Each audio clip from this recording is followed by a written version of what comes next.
Americans on both sides of the aisle now say the tone and level of civility in our political debate is getting much worse. According to a new poll by CBS News, 68% of Americans across all parties said so, while just 7% said the tone was getting better. Three-quarters of Americans also say they feel the current tone of political debate is encouraging violence. Joining us right now, the Trump Great America PAC co-chair and former Reagan campaign manager, Ed Rollins, is here. Thank you. Ed, great to see you. Thank you very much. What do you think of this? Obviously, there is the rhetoric is much more severe than it's ever been, and it's been increasing over the last 20 years. But it's really to a point since the Trump election where people are very unhappy. They're very polarized. You're either for Trump or you're totally against Trump. And the interesting thing to me, I can't go to a restaurant anywhere in this country that I hear someone not at an adjacent table talking about politics. I've never seen that before. In one sense, that's good because they're paying attention. In another sense, it's not particularly positive conversations. Yeah, but it's also, you know, you have Hollywood getting in on the act. Robert De Niro saying, I want to punch the president in the face. You've got Madonna saying, yes, I think about blowing up the White House. Then, of course, the sickest of them all with Kathy Griffin and her head that she was holding that time. I think Hollywood has proven to be totally irrelevant in the last election when everybody was pretty much for Mrs. Clinton and didn't make any difference. I think the serious thing here, though, is we could have had a massacre last week if those two Capitol guards hadn't been there guarding the whip. You know, they could have killed 10 members of Congress or more, and I think that's very severe. That, you know, this is a deranged guy. This is obviously someone who didn't just walk on the field that morning. He had planned this, but it's very, very severe. Well, and I said the other day in an interview that I felt that essentially there's a pathology here, and that pathology mirrors what ISIS has been doing to radicalize its members. I mean, you're talking about a group where you have certain beliefs which become completely inculcated in their believers to the point of where even they believe fiction. They believe the whole Russian narrative is something other. And then you have on top of that then this desensitization of the groups by the media. Media saying, oh, it's okay to say you want to punch the president in the nose. It's okay to have the image of President Trump being beheaded.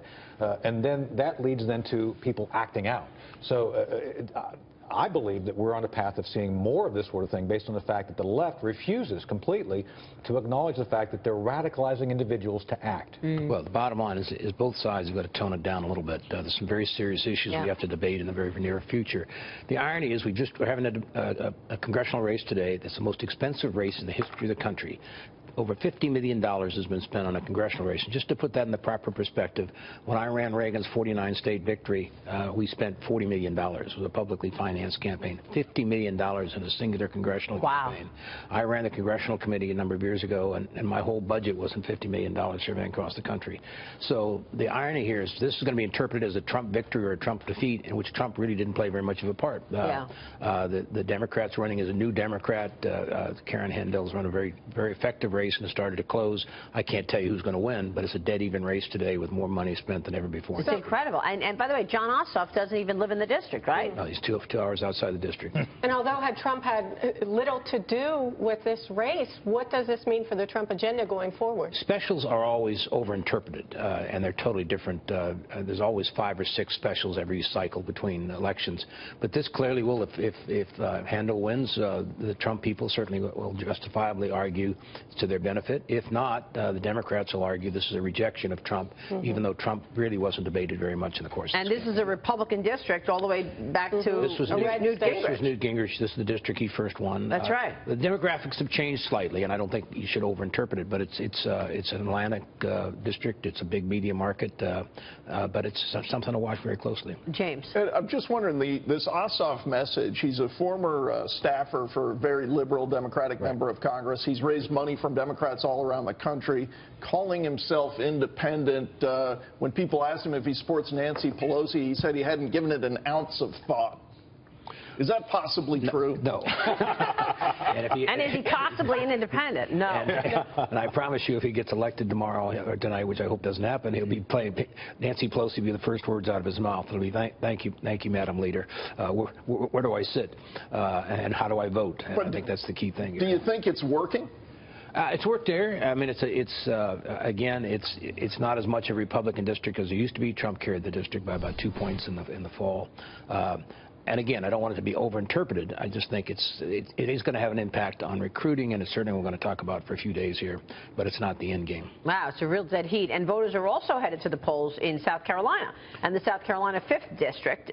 This is to fill the seat of the one formerly held by Mick Mulvaney. That hasn't gotten nearly as much attention, but this is also an important race. It's an important race, although the Democrats haven't waged much of a battle there, so we should win that race. If for some reason they come close, the Democrats, without spending much money, then that I think in South Carolina is more of an indicator of what's occurring here. I think the reality here is we're going to move forward. We've got some very tough battles ahead, and I think to a certain extent the polarization that we talked about at the beginning of this segment is very severe in the Congress, and the problem is there's not enough. Republicans don't have enough Republicans to do all the things they want to do, even though they have majorities, and there's not enough money for both sides to do all that they want to do. Well, one of the things they want to do is repeal and replace Obamacare. They say that there is going to be a vote in the Senate next week, Ed, and then they're talking about tax reform after the summer. Do you still think the agenda getting executed is viable this year? I think it's tough. I think no one knows what's in the Senate bill except Senator McConnell. It's pretty much his bill. He's had a few people giving him advice. It's still not popular. The House bill is overwhelmingly not popular. However it comes out, there's a big selling job that has to take place, and there's only one person that can sell it, and that's the president. The president has to go out across this country, and the only criticism I have of the president to date is you can't do one-day events. You can't go out and say, today's infrastructure day and tomorrow is tech day and what have you. If he wants to sell health care, he's got to be out there every day for weeks and weeks and weeks telling the American public why this is going to work and why it's better than Obamacare. That's a good point, Ed. Well, on the issue of Senate and what they're doing with the health care bill, I see a lot of changes coming, and that's going to have to go into some sort of a reconciliation between the House again. No question. Do you see the House staying through August? Do you see that the potential of them actually being forced to do something? I wish they would, but that'd be very wishful thinking and certainly not realistic. They've talked about it, right? Apparently they've talked about it, but the bottom line is they never give that up. They've all got junkets, so they're all going back home, and they got vacation plans like everybody else. Yeah. I just wish they wouldn't take so many vacations. I think this is a very serious year. We've got some very big issues. Today, the Speaker's speech is going to be very, very important on the tax. What is his tax plan? Here's a guy who knows more about the taxes than anybody, and is he going to basically give anything or that basically we don't know about so far?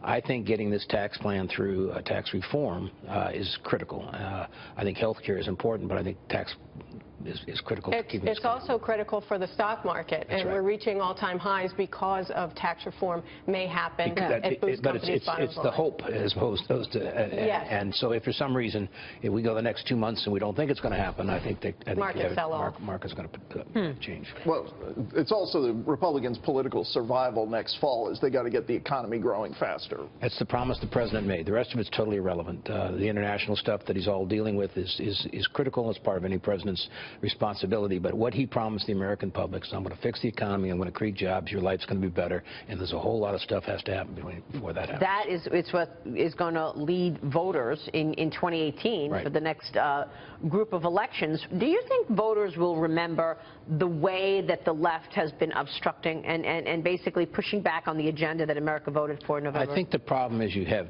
both sides are very polarized, so Democrats aren't being turned off by this activity, and Republicans the same way. So you have two very anti-entities out there, and I think the bottom line is those that are independents, and the worry that I think Trump has is that some of the independents who voted for him in the fall are starting to back away, and independents carry the day today.